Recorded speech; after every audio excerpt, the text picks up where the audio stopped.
Hi everyone, so we're just admitting everyone from the waiting room and we've still got quite a few people still to join us. We've just turned 11 o'clock, so I'm anticipating that we're going to be starting in another few minutes. For those of you who haven't met me before, my name is Jenny Hayes. I'm head of the People Projects team at Napthens, and you'll also see I'm joined by Joe and Matt today, who are our wellbeing experts, and we're going to be having a discussion today about how to deal with wellbeing during the pandemic. So we're just going to let the next few people just come on in. Get yourselves comfortable, get yourselves a drink and whatnot. I anticipate we're going to be here for maybe about 45 minutes. So if you want to turn your cameras on, that's great, see some friendly faces. And if you don't, that's also fine. You'll notice that you've been muted. And obviously there will be an opportunity at the end to sort of ask some questions where you can be unmuted and you can feel involved as well. We've got quite a lot of participants booked on today. A hell of a lot actually. We're into the hundreds. Generally we get sort of about, I don't know, maybe 60, 70% popping on. So we'll just wait another few minutes and just see who else we've got joining us.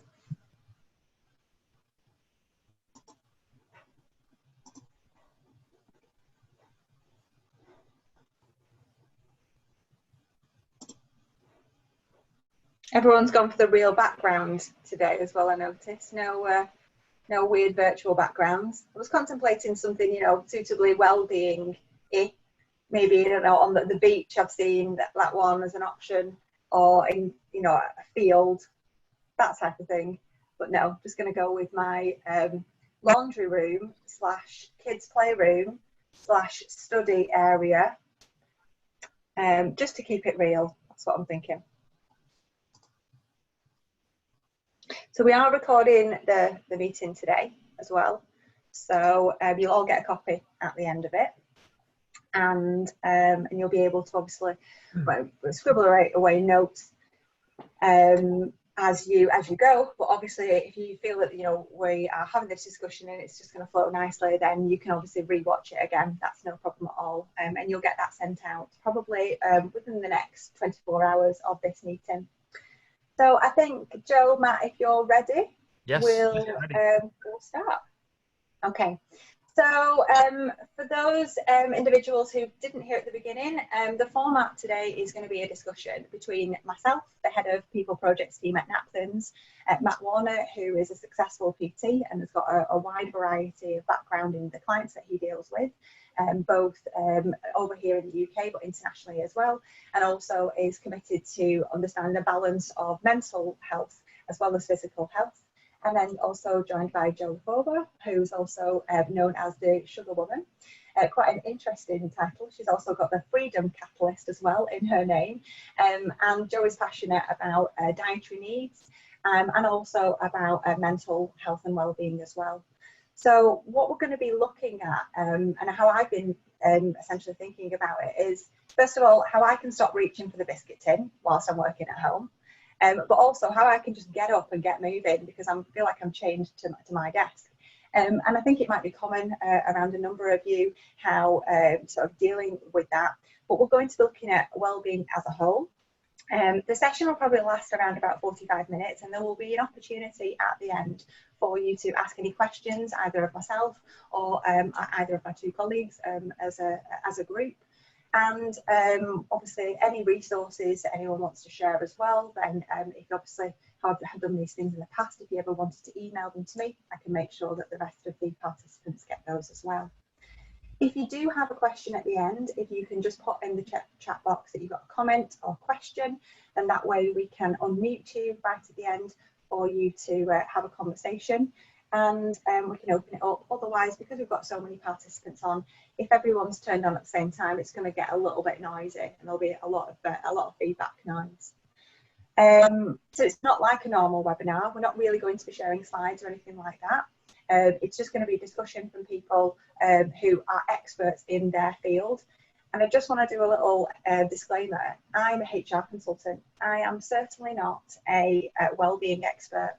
Wellbeing falls under the genre of HR because there's nowhere else really for it to put it. A bit like sometimes marketing falls under HR, or finance falls under HR, or what else have we got? Health and safety falls under HR. It feels like if there's nobody to do it, then HR do everything. But I'm certainly not a wellbeing expert. I've got an understanding of what wellbeing looks like. I look after my own wellbeing, and I look after that of my colleagues as well. And I'm also a mental health first aid trained individual, but I'm not a wellbeing expert, hence why I've got 2 associates with me as well today. But I am happy to put my personal spin on this from a HR consultant's point of view on what I think you need to be considering when it comes to looking after your staff during these unprecedented times. And for those of you who know me, know that that word is a favourite of mine at the minute, unprecedented, along with furlough, 2 favourite words at the minute that I never ever really want to say again when we come out of this. So enough about me. I just want to obviously maybe pass it over just to Joe and Matt, just to give a little bit of background about yourselves, if you wouldn't mind, and then we can start into having some discussion about how we can get through this together. Matt, over to you first of all. Sure. Well, firstly, good morning, everyone, all the people I can see or can't see. So yeah, for those guys who don't know or who weren't at the wellness conference, I think it was back in October, I've been working in the health and fitness industry for a good decade and a half now. I've had this kind of long-term obsession with achieving fantastic results, first and foremost. So whether that's a performance-based result, a body composition result, or performance-based kind of general population result. I've worked with many corporates, large corporates in London, and smaller businesses as well. And my ethos is very much about connecting method and emotion. So it's understanding the individual, the group of individuals that I'm working with, and really provide some context around the individual day to day. So obviously, as Jenny was saying, you know, we're in unprecedented times. But a lot of what people are practicing or what we practice with clients can be transferred into the home. So hopefully with this discussion, we can break down some of those, tips and tricks that you can use, not just for now, but for building a foundation for when you come out. So hopefully we can kind of drill into the detail there. Yeah. Perfect. Thank you. Joe, over to you. Thank you. Hello, everybody. My name is Jo LeFebour. And a lot of people just call me the sugar woman because I've been talking about sugar since about 2012. And it just became a passion of mine because I used to be, long time ago, I was in a really violent domestic, violent marriage. And because of that, I became an emotional eater. And I just would sink myself into the comfort of food, making, because I felt at the time it gave me that little bit of release. Of course it didn't, it made things worse. But, the catalyst for me was when my dad suddenly died, and it just made me really reflect on my life and think, I'm not living my life as I should be. So I decided to change everything, which was my job, get out of that marriage. But obviously the first thing I focused on was really trying to lose weight myself because I'd ballooned. And through that, I reconnected with nutrition. I reconnected with that passion of how eating well can make you feel. And so then started doing Truth About Sugar workshops in 2012, and got spotted by the Cabinet Office, and they were just entering into that, what do we do with the sugar crisis?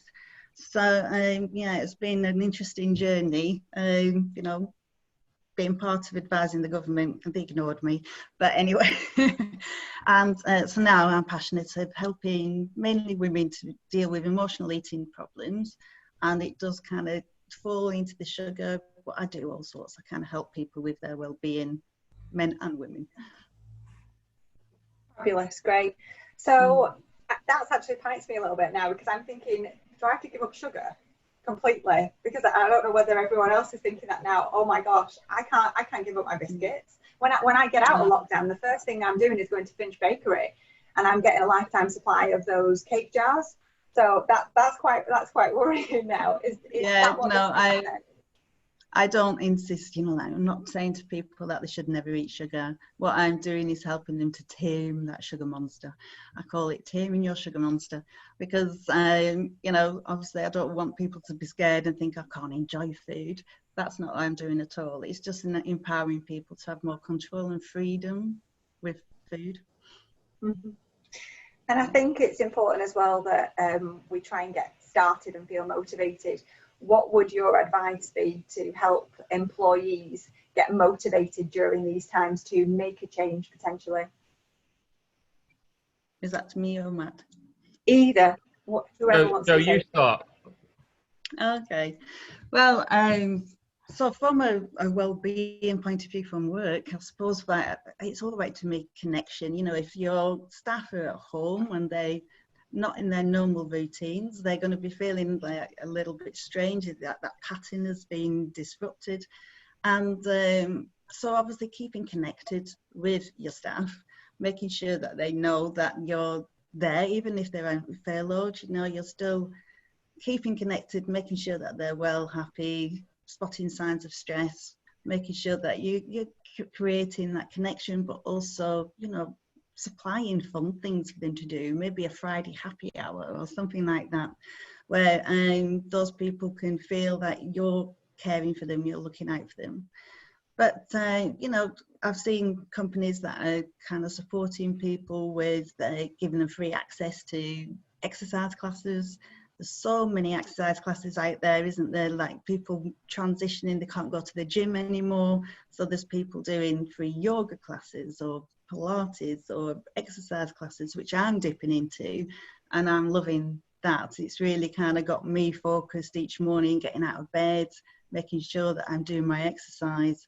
And I've actually felt that personally, I've become more connected to the exercise, because before I would be busy getting involved in work, and then the thought of having to get dressed and going to the gym and waiting for the class to start and everything, and I can just do it from home now. So actually, to me, it's really helped. And what I do is, I don't know if many of you read The Miracle Morning, and some of you might have read that. And that is all, he has a kind of, what do you call it, SAVERS. And the first one is S for silence. So kind of waking up and just having that moment to be calm and to reflect. And then the A is for affirmations. Now, so many people do affirmations, and their affirmations might be, I'm happy and grateful that I'm a millionaire, or I'm happy and grateful that I am a size 10, or something like that. And if you could twist that to be more about the action steps that you want to take, the action steps that will get you to the goal that you want. So instead, you know, for me, I help my clients to really think about more about the action steps they need to get to their goal, which might be, you know, I'm happy and grateful that I am so super organized. I've got food in the fridge that I've already prepared, and I know I can make a quick, easy meal. Something like that, which is more getting them to think about the action. And the same with visualization, visualizing yourself going through the motions of taking the actions which will make you feel fit, well and healthy, your goal at the end. And then I'm just thinking what the others are. Oh, of course, E, exercise. R was for reading. He says about reading, you know, stimulating, expanding your knowledge on something that you passionately want to learn about. And then he talks about the S is for scribing, which is journaling, really. So what I do with my clients to really help them to do like a kind of scribe in the morning, journaling, how they're feeling, getting everything out their heads, getting the stress out of their heads. It could be a jumble of words on the page, and then you're releasing it. You're getting rid of that kind of worries and stress. And just for me, it's obviously eating well, you know, making sure that you can supply your food in, getting the fresh supplies of fresh fruit and like with as little labels as possible, and so that you can combine really healthy, nourishing meals, nourishing your body. I think we'll come back to that point definitely about how we can actually get food because I think many people are struggling at the minute with actually getting that delivery, or fearful about going out and the shops shelves being empty, or to have that interaction. Who was that? Who was the author of Miracle Mornings? He's called Hal Errol. Howell Errol. Hal, H-A-L. Hal. Yeah. And his last name's Errol, E-R-O-L-D. Okay, brilliant. So a recommended read there if anyone wants that one. But picking up on that point about exercise, obviously, Joe, you talked about exercise. Matt, this seems an ideal opportunity. What do you actually think about all those people out there that are all of a sudden qualified health professionals, physical health professionals, that are just jumping on the bandwagon and then throwing out free Facebook Live exercise tutorials? Is that not dangerous? It's been, as with everyone here, it's been an absolute whirlwind. And for us in the fitness, health and fitness industry, we've really kind of fallen into this gap where, we're not classed as essential workers. We've never been classed as essential workers when it comes to the guys and girls in the NHS and all the wonderful work that they're doing. But we've kind of fallen into this gap and really got this exposure in front of the general public. Like Joe was saying, routine has been thrown on its head, and everybody is still scrambling, 6-7 weeks later, to find some kind of equilibrium, some kind of homeostasis compared to what you were doing before. And I was going to come in on Joe's point. I think there is an inherent urgency about going to work. It excites you, it gets you going, even though the morning commute can be stressful, whether you're riding, training, walking, getting in the car. There's this inherent urgency about getting out of the home and going to work. It's something that I'm certainly missing at the minute. And so from kind of employee and the hierarchy perspective, I think both parties need to understand that.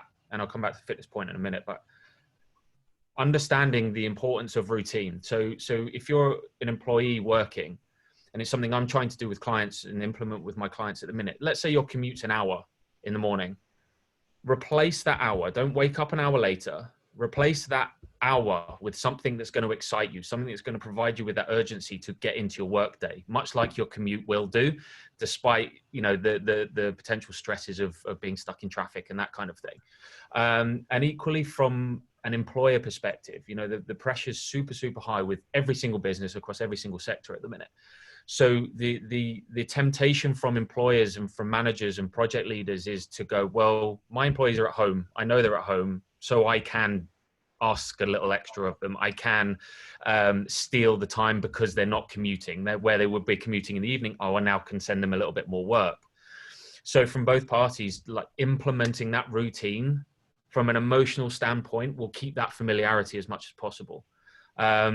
So for me, translating into the fitness industry, we face a very, very tough time. I think the low end fitness industry, when it comes to sole trader, personal trainers, and I'm sure quite a few of you out there will be working with trainers, or go to group training, boutique gyms, spin classes, that kind of thing. I predict this end of the market is going to get absolutely decimated, the low end, in favor of, the commercial gyms, the ones that have the kind of private equity backing, they have the war chest and the patience to get through, will come out better than the independents and the gyms. So for me as a personal trainer, and I mentor trainers, a fair few trainers as well across the country, they're panicking and pivoting. And, I'm very much a hands-on coach. I like working with clients in person, as well as remote, but that's where I get my joy. And a lot of trainers who have been working exclusively on the gym floor are now translating to online. And where they might be practicing good practice, good exercise execution, and all the trappings that come with that, they're now flipping to forms of exercise that the client or the person may not necessarily be structurally sound enough to implement. So there's a real challenge for us here. And it's something I'm working with. I'm actually setting up a podcast leading to hopefully next year an event with fitness professionals, with some top guys in different sectors that can really kind of provide value for trainers, kind of during this time and after. But if I can say one thing about day to day is that routine from an emotional standpoint. Get yourself excited before the start of your day, and do things that will help you wind down in the evening. I think that is a really, really key point, having that routine, definitely. And I think for me, there's a number of key elements that you have to have in that routine, and one of them being self-care.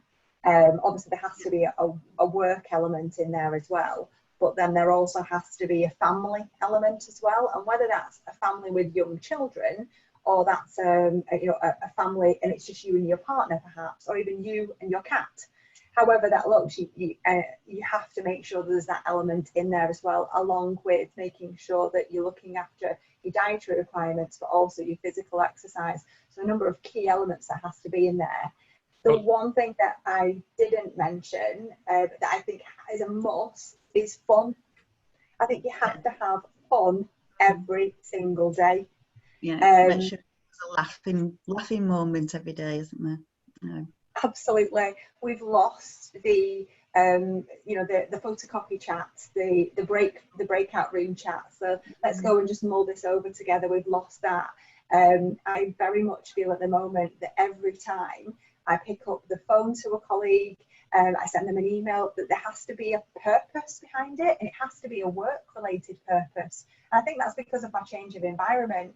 So I think that if we shift that, it used to be you would be in the coffee room, you would be making a brew, and you would have a chat with somebody, and then all of a sudden you say, oh, well, actually, can I just run this by you as well, after you'd asked about their weekend? Now it's flipped, and the initial purpose of that conversation is, I need to run something by you, as if you're validating the reason for that connection. And then, oh, by the way, did you have a nice weekend? Almost as if we're not really bothered about the social aspect anymore, or we're feeling pressured to focus more on the work element, whether that's from ourselves or from our employers. Well, I think it's important to note, and again, it's a little practice that I'm going through currently with all of my clients when it comes to decision making. And exactly that point, Jenny, is going, we call it 25%ers, 50%ers, 75%ers, and 100%ers. And your 25%ers could be your morning coffee. So it's something that kind of blurs the lines when it comes to essentials, shopping, things like that, is going, okay, I'm going to try and get my clients to tick as many 25%ers off as possible. So you guys that go and get your morning coffee, you enjoy your morning coffee. It makes you feel good. It might prime you for the day. It might give you that social aspect. So when you're going and you're ticking that box, that 25%er, do what you'd normally do. So if it's reaching out to someone with a text or an email or something like that, is actually incorporate the emotional element of that small win. You can call it small wins or whatever you want in the day. So it's doing as many of those each and every day as you can, as you would normally. You do them for a reason. But the biggest thing that we've now got, which is the biggest reason for barriers in my experience working with clients, is time. We've been given time. So it's trying to find the opportunity or the innovation or the development during this difficult period. So as Jenny was saying, time is now a little bit more of a luxury. So how are you going to use it? I have a client who works at Cirque du Soleil over in Las Vegas, and he's currently been furloughed because they've shut all the hotels and none of the shows are running. And he sat there twiddling his thumbs, and I'm like, right, you need to see the opportunity in this. What can you do? And he's now doing things like he's doing a touch typing course, he's doing digital marketing course, and that kind of thing. It's stuff that he's wanted to do, that he's filling some of his time with. So rather than kind of looking at oh God, I'm inside, it's seeing that innovation and opportunity. You are never going to get the opportunity to have this time again. So it's how you're going to use it and set about goals, which I'm sure we'll talk about as we go through. Absolutely, definitely. Joe, anything to add on that? I'm seeing so many people on social media sharing their new talents, like somebody they've gone in a guitar class or a painting class, or, and develop something that they've wanted to do for so long, and they've got that opportunity to now have that moment to do it. So I think that should be celebrated as well. Yeah, and I think a key point from that as well was in another session, the HR community, that a number of you that are on here today were in as well. I think one of the participants shared how their employers, their team were sharing things about themselves that they hadn't previously known, and whether that's like a new skill or a new talent. And one lady was saying that one of her colleagues brought a snake to the meeting to show something different. Now, I'm not suggesting we all go out and buy, exotic and tropical animals. However, just to let you know, my husband has bought a series of sea monkeys that he's trying to grow. Now, for those of you who know anything about, marine life, it's a tiny speck of dust that I can't actually see.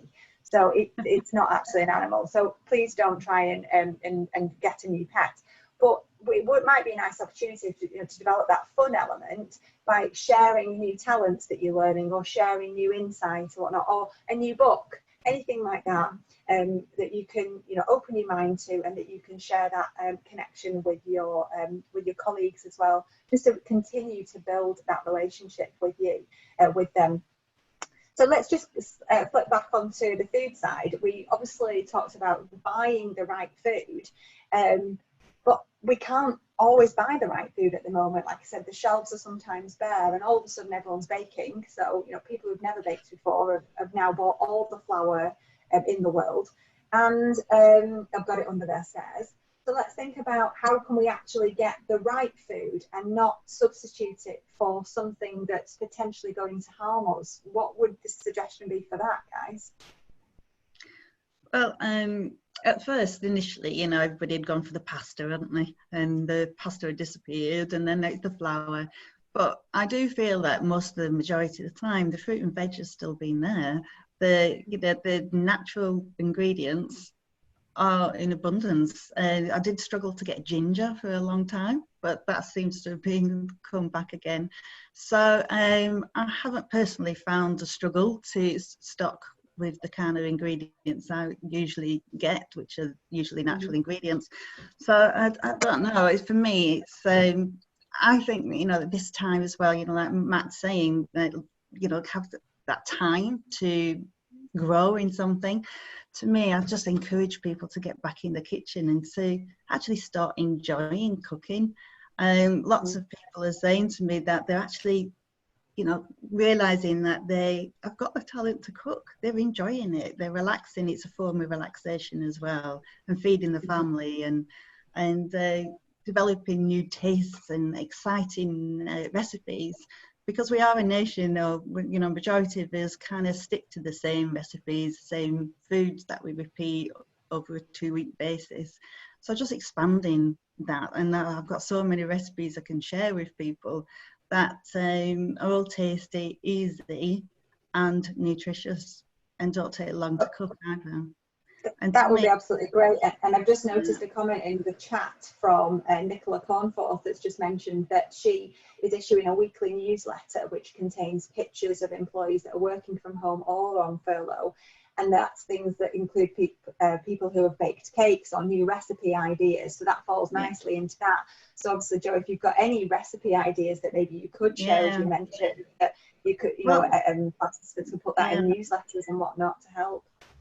Because I kind of think one way that you can really help yourself is just do the big batch cooking. So what I tend to do on a Sunday is just do a huge big tray of roasted peppers, roasted onions, and courgettes and things like that. So, and at the same time, I do a big tray of roasted sweet potato and root vegetables, and then I might do a big supply of quinoa for the rest of the week, and at the same time I make granola. So I've kind of got all this going on. It only takes me about an hour. It's stored away, and then when I want to, I can come down and just quickly make a salad and combine it in a space of 4 or 5 minutes, and I've got something really healthy, tasty, nutritious, and salads do not need to be boring.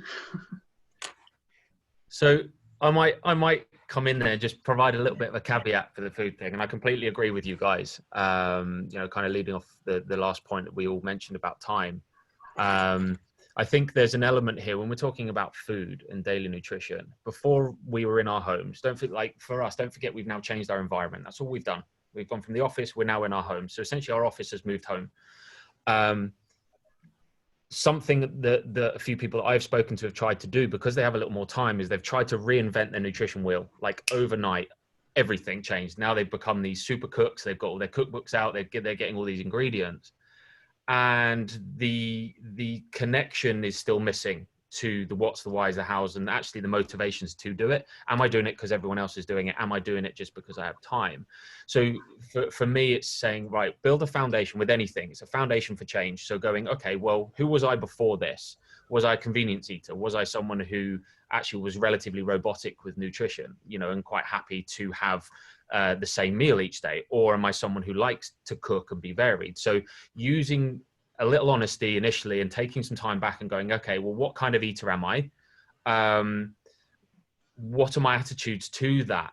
And then you can, when you look at what outlets, whether you're going to the supermarket, whether you're ordering online, whether you're looking at food alternatives, there should be, I mean, I hate quantifying things or putting a percentage on stuff, but a majority of what you're doing should be around the same routines as pre-isolation, but utilizing that time, as Joe said, and you said, Jenny, utilizing some of that time to expand and develop and evolve.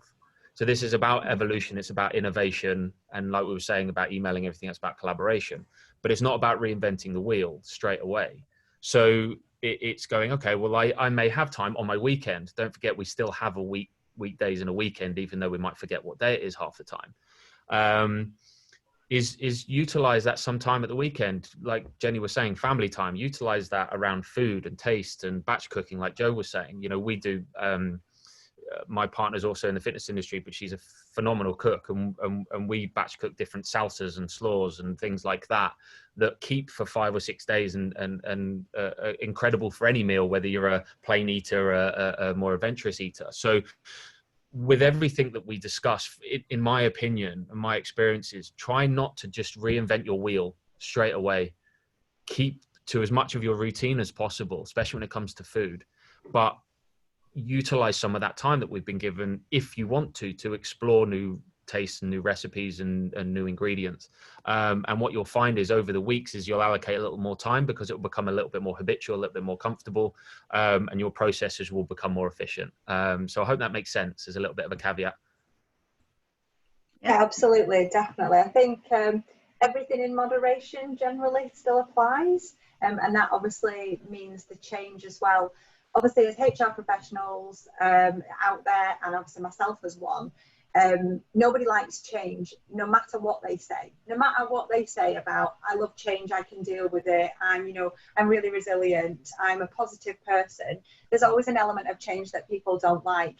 And therefore, if we are in this change situation as we are in now, and then we're trying to change too much, we're trying to do too many new things, or we're trying to change up the routine, all it will do, in my experience, is send your head into a spin, putting too much pressure on yourself, and you feel that your list is very, very long and it's not actually going down. So there, from a mindset point of view, your mind gets quite cluttered. And therefore, I think when we're thinking about our employees and throwing lots of information out to them and throwing lots of guidance, we need to keep it quite structured in how we do that. Bite-sized pieces, really. So whether that's newsletters, we're paring down. We don't want a full-on Bible about what to do and self-help guides and everything like that. We just need lots of information, but in bite-sized chunks, and perhaps different topics each week, maybe on a newsletter or in an article or through different forums. So maybe a meeting like this, maybe an email exchange, maybe more personal and private phone calls as well. Because I often find that maybe sharing in a huge group like this, if you've got a large team that you're working with or an entire workforce, it can be really daunting for some people. And they just don't want to raise their head above the parapet and say, I'm actually struggling a little bit, or I need a bit of support and guidance on something. So maybe identifying those individuals, or having just a series of smaller breakout groups to be able to, communicate that new information to them, or just sanity check and make sure that everything's okay with them. Would you agree? I think something that's really worked, and it's something I do with any corporate work, and actually it's something that's probably more relevant than ever, and it might be something that you guys implement exactly on that point, is obviously, you know, again, you've got the hierarchy, the business owners, the people who are trying to manage the security of the business long term versus the well-being, productivity and output of the employees in the moment. So something I do when I go in and do corporate work is we do an anonymous corporate audit. So it's just a simple Google form with 35 questions on, but it breaks down everything. So there could be scope for something if you've got a larger number of staff, is do like a broken down version. It might be 4 or 5 questions that go out every week. It's almost like a weekly check-in with the employees. So what you can do when you're reviewing weeks or planning for the next week is go, this obviously it wouldn't have to be anonymous, but you can say, hey, this employee needs an individual call. This employee needs this. There might be a small group that can come together and have a discussion. So it makes the process a lot more efficient for both parties. The employee feels comfortable to speak candidly and openly, which is super, super important for well-being, physical well-being and mental well-being is being candid and open. And it allows the guys and girls who are working on the survival of the business, the progression, the innovation and the change to go, okay, well, I'm concerned for my staff, but I'm not spending too much time because we have this system in place. So it's something that's worked quite well for a few of my clients who've done it with their small to medium businesses. Even in their own family, have their own little family weekly check-in and kind of work on ways, you know, for the following week that they can, again, evolve and kind of change some habits if they need to. Mm. Joe, anything on that you would like to add? I think for any owners of business, they've just got to really be flexible and understanding, haven't they? Because there'll be so many parents who suddenly flung into a situation where now not only are they trying to do their business, but they become suddenly a teacher. So they're having to do the schoolwork with the children and a parent and provide lunches for the kids and everything. So I think we have to really think about how we can make sure that they have flexible working time where they can work around the family to make sure that everything is flowing for both parties, really. I think a key point on that is that maybe some business owners, hopefully not all, but some senior leaders and business owners will still be reluctant to maybe look at flexibility. They will have their eyes on what they feel is a prize, and that's getting business back to normal and coming out of what is potentially a tough situation for any business right now. So therefore, how would we be able to convince, as HR professionals, as managers, how would we be able to convince senior leaders that, you know, flexibility and the care of our workforce has never really been more important, would you suggest? A happy and cared for work staff are going to be more loyal, aren't they? And they're going to be happier to come back to work if they feel that you've been flexible with them, understanding, and you communicated well with them. Mm-hmm. Mm-hmm. I think for me, this is, if there's one thing with this, is it's been the great leveler for everybody. You know, whether you're earning £1 million a year, earning minimum wage, whether you're working 10 hours or 50 hours, it's leveled everyone. And for you guys who are in charge of teams and businesses, is feeling exactly the same as the employees on the ground and in the trenches. So I think by definition, there is this natural reciprocity when it comes to that thing. I think it's just making it tangible. You know, we talk about empathy and we talk about these things, but it's giving people a platform to make it tangible, and that is the only way that businesses can pivot if they need to, progress if they need to, while everyone's happy.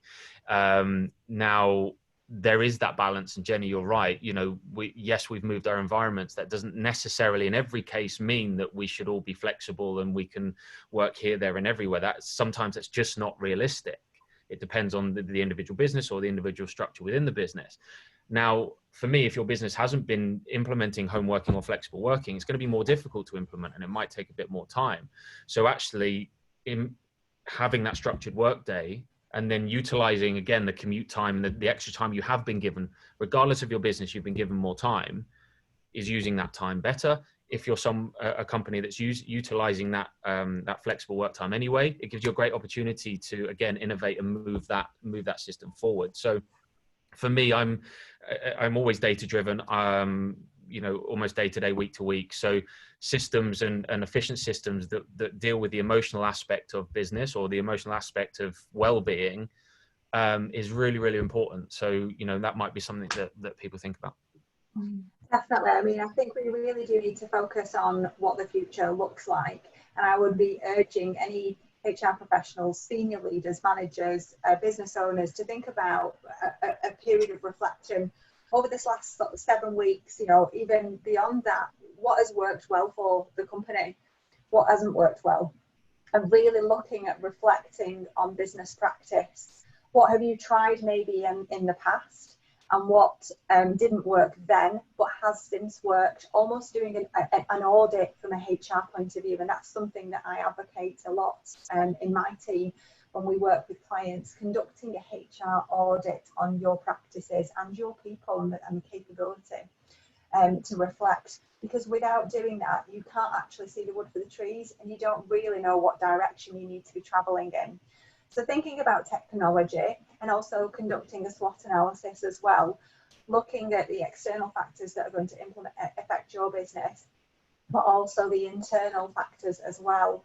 But then again, focusing on what strength that you have at the minute, what you've gained from this experience, and certainly knowledge and understanding, and hopefully more of an open mind when it comes to flexible working and agile working and empathy.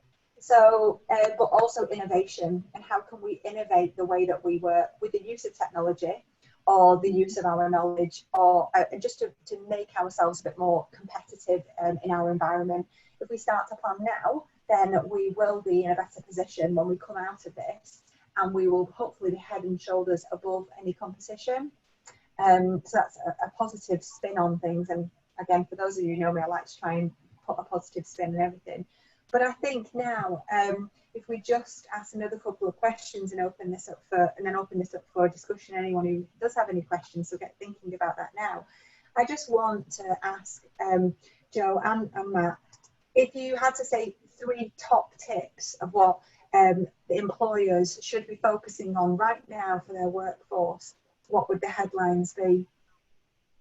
Matt, we'll go with you first. Yep. I think we discussed this, Jenny, before, actually, a few weeks ago. I think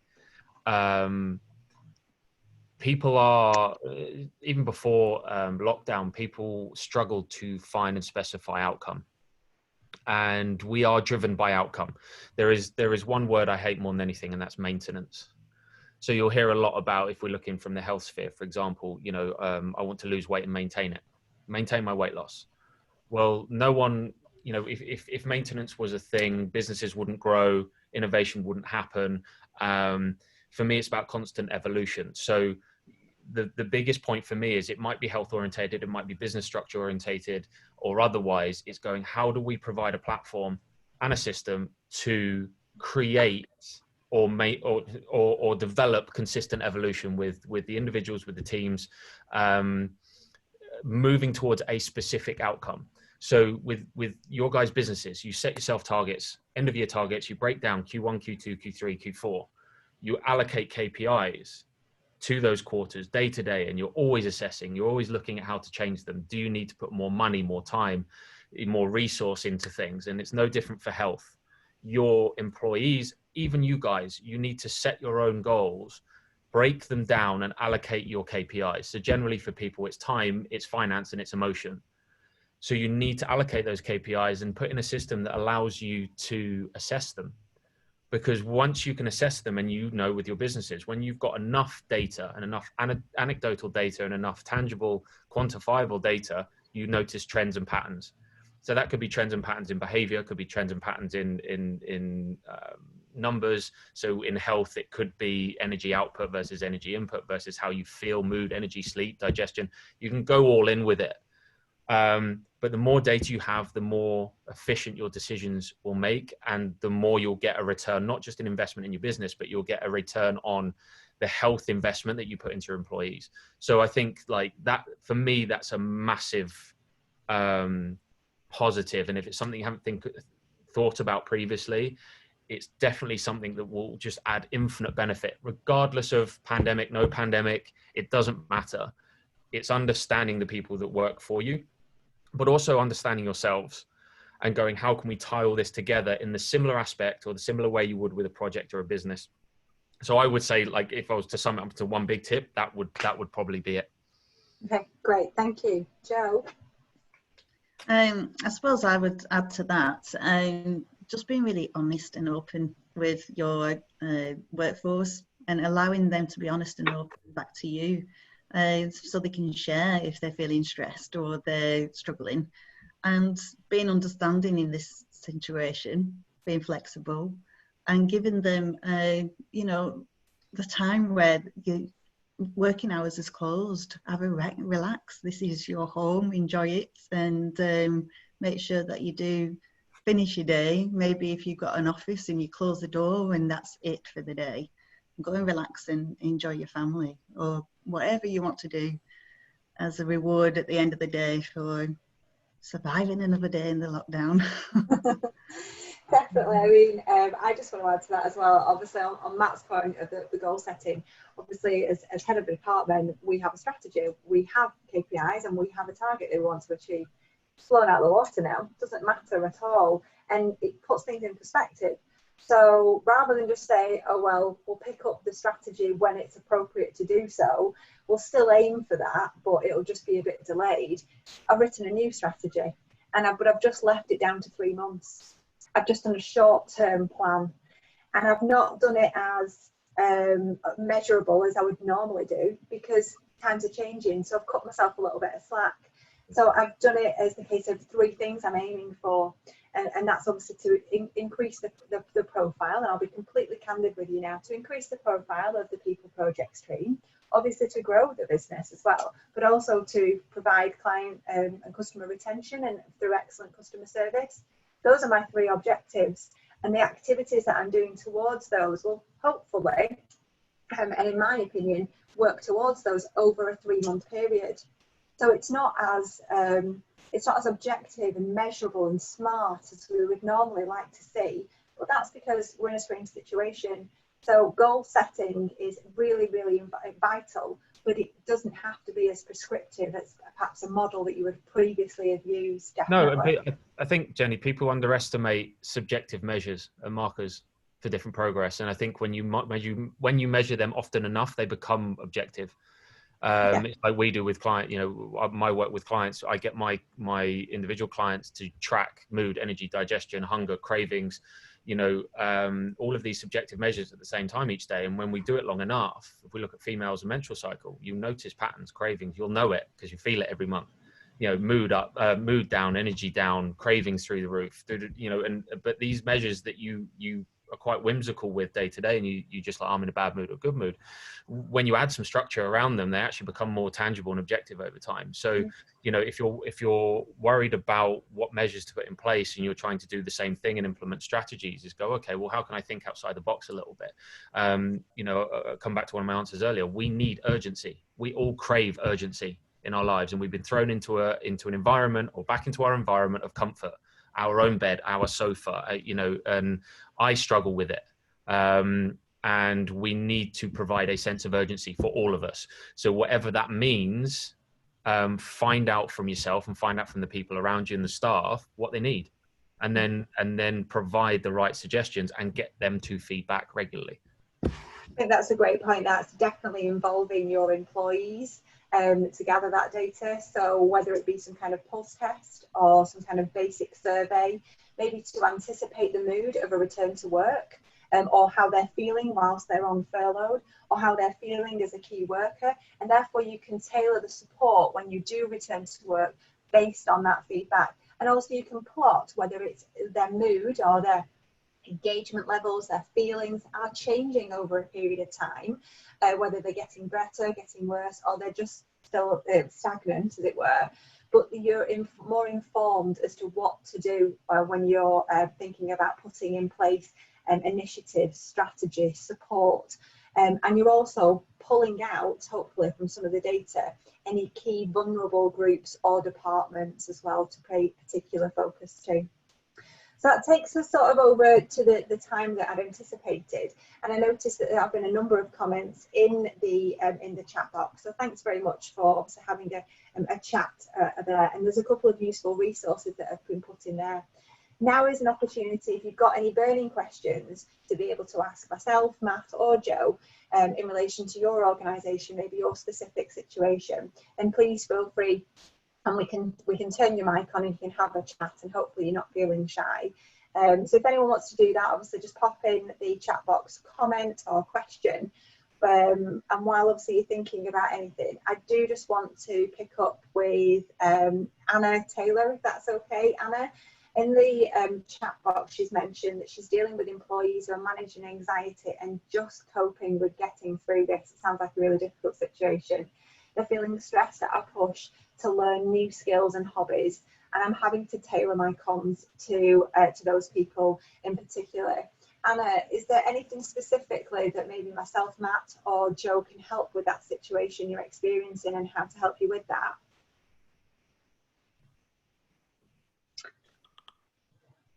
Are you there, Anna? Yeah, it's a great question, which is why I did actually pause to think about it.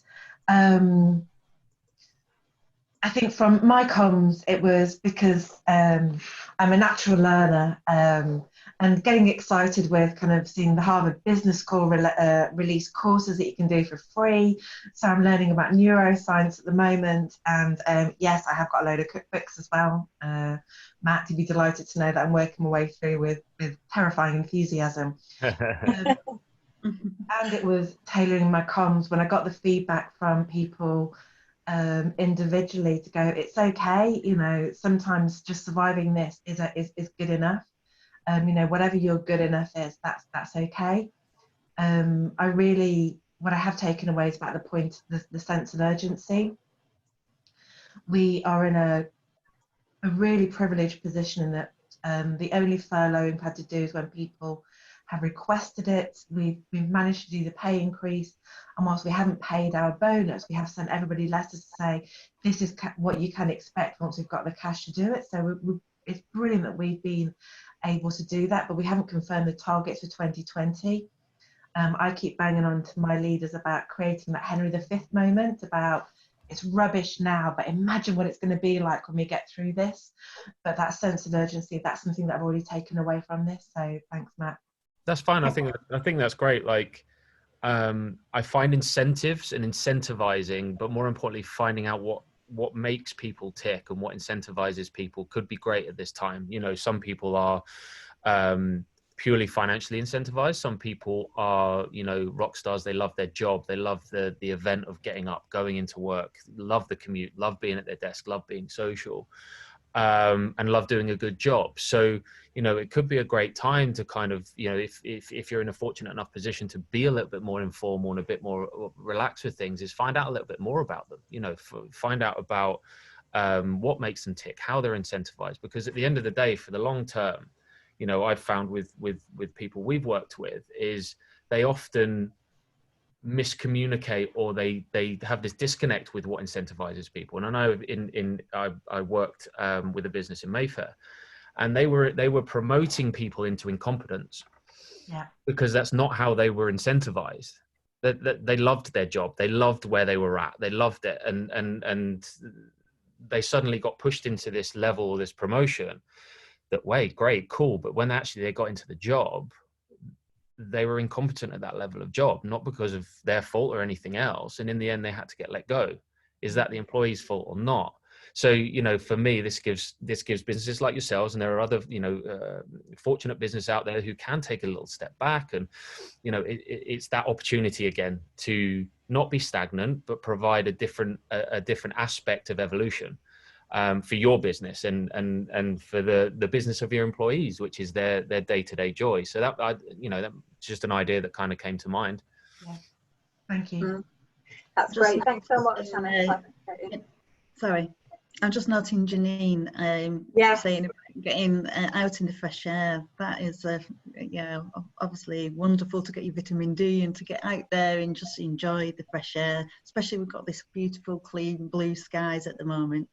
So I really encourage, if you can, if you've got a garden, get out there and, you know, do some weeding. My garden really needs this. Yeah. Sorry, I was just going to say, Janine also mentioned as well about alcohol intake, and there being an article about the number of, an increase in the level of alcohol purchases. I think that's a really, really important point. Merlot, that's what they call it. Merlot. Furlough Merlot, is that a new thing? Yeah. I don't think it's just furloughed workers either. I think it's those normal workers. So obviously alcohol in our diet, alcohol for our well-being, what do we think about that? I mean, should we be advocating that as a wind down, as a tipple, or is it a no-go, you should not be drinking at all? How's that? In my opinion, again, it comes back to context and it comes to how that falls. I think, again, without outcome, without an individual journey, it might not be something extreme, but it needs to be how it fits. And it's easy to be in your comfort zone at home and go, well, this 3 bottles, this crate of wine fits perfectly well in my evening. You know, it's without that outcome, nothing has context. Nothing. The biscuits don't have context. The wine doesn't have context. The exercise, getting the air, like Janine says, it's fantastic. It's the best thing you can do. You know, I'm very fortunate to be hauled up on a farm in Cheshire, so I've got all the air in the world. But some people are in apartments. So, but it's understanding how the air, what the air does for you, what the food does for you, what the glass of wine or the bottle of wine does for you in this overarching context of the journey, you know, and the journey in the minute is very much an exploratory journey for everyone. So bring it back. It always comes back to the same thing. Why are you doing it? What are you doing it for? And how does it fit into the context of your day-to-day life? If there is no control, you have to then look at, how do I gain control for myself? And generally setting a goal is a form of freedom, and it's a form of control because it allows you to make more educated choices. So, you know, for me, I have no problem with it. You know, I've probably had an extra glass or 2 of wine. It's my partner's birthday today, so we're going to be having a few G&Ts this afternoon. You know, yes, there's that element of freedom. And again, like Janine said in the comments, it's okay just to be. It's okay just to chill out and find yourself. And as we've said before, but there has to be some element of structure there. So whatever that means to you, I would say that's kind of where alcohol or anything fits in, really. Great, thank you. Just as a point about the physical exercise, one idea or initiative that I'd like to share with people is that we previously at Napthens had run a around the world competition where we would collate individual steps to see how far we could travel around the world. Now, obviously within social distancing guidelines and allowing your 1 trip out a day, we are still doing that. If you didn't want to go out even, you could still rack up the steps with an exercise class all around your garden, or doing some gardening, anything like that at all, even doing laps of the kitchen. And then you could do the around the world challenge as well, just to encourage moving away from your desk and still participating as a group towards a shared goal, which is ultimately just to rejoice. And at the end of there, wherever we get to, at the end of every quarter, this is how we do this, we get to a destination, and normally we would share an activity together themed in that destination. So Mexican, for example, we've been to Mexico and we've shared Mexican food. Obviously we can't share food now, but depending on what destination we get to, perhaps we'll have a large Zoom meeting like this and we'll celebrate a lunch like that. We'll all maybe dip in and do our own mini Jacob's Join for one, that type of thing. So that's another way that we can encourage people to move away from their desk as well. So that does actually bring us towards the end of our session. And I just noticed that Tony has just put a comment in before we just close that down, that he'd be interested in any resources that might help pull together a survey for all of our people aimed at how they're feeling rather than just business focused. Well, one of the methods that you could use for that could be SurveyMonkey. So you can ask, I think it's up to 10 questions free of charge. And just pull together a basic questions based on your business and what you want to know. So obviously tailor the questions based on the answers that you want to try and find out, such as, how engaged are you feeling right now? What's your mood? And trying to rank it, as it were. Matt, would you like to add anything? Yeah, I think, guys, I think Tony and Victoria put it in there as well. If anyone else is keen to have a chat or have a discussion on another call or over email or phone, I'm more than happy to provide some value there. I think, you know, generally is relatively simple, but obviously, you know, it's individual to the business, and obviously, you know, your employees better than most. So, you know, those questions can be tailored to your business. But if you've got any questions that you want to discuss, or you want to discuss on a call or an email, I'm sure we'll sort out the details after, and yeah, we can add some value there for sure. Yeah, brilliant. And Wayne, our marketing executive, has just put in that he's going to email everyone with the contact details of both Matt and Joe and myself if you need that after the session, along with the recording. Thanks so much, everybody, for joining in today, and for your contribution, and for listening to two experts and one HR consultant speak about wellbeing during the pandemic. It's been an absolute pleasure. Second one under my belt now, maybe third. Feeling good, guys, and it's all because of the audience. I can see your faces today, so that's wonderful. Thank you for thumbs up, that's so nice. I hope to see you again soon. I hope it has been useful. If, like Matt's just said, if you want to chat through any ideas at all, just use us as a sounding board. That's absolutely fine. We are here to help, and we're hoping to create a nice community right now. So go off, go and get your steps up, go and do some adventurous cooking. Not too much, otherwise Matt will be mad at you. Oh no. Go and be kind to everyone, and just go and check on your colleagues and make sure they're okay, and hopefully they'll return the favour to you. So it's been lovely. Thanks so much again. Take care.